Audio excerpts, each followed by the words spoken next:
Ujvara e Sotirës është njëra ndër mrekullitë natyrore të Shqipërisë që mbetet ende e pa eksploruar. Rreth 60 kilometra larg qytetit të Gramshit, kjo ujvar ka nisur të tërheqë vizitorë të shumtë. Jam tepër e befasuar, nuk e dija fare që ekzistonte si vend, por që nga vendet më të bukura që sugjeroj të gjithë të vinë të ta vizitojnë një herë. Shumë njerëz nga Kosova, po ndoshta edhe nga Shqipëria, mund të them se janë të interesuar me pa këtë vend, me vizituar këtë vend.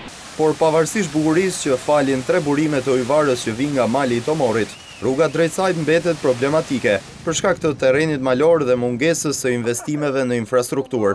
Gjeografikisht larg urbanizimit dhe betonit mbytës, këto ujvare edhe pse magjepsëse janë të vështira për t'u arritur.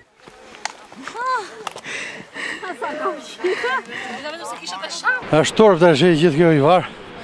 Mos edhe shtruar 20 kilometra rrugë. Mbetet diçka për të dëshiruar sepse rruga ishte tetë amortizuar dhe na e bëri pak më të vështirë ardhjen. Kërkesat e organeve vendore për hapjen e një rruge që do të çonte vizitorët shqiptar dhe të huaj drejt kësaj mrekullie natyrore ka rënë në vesh të shurdhër.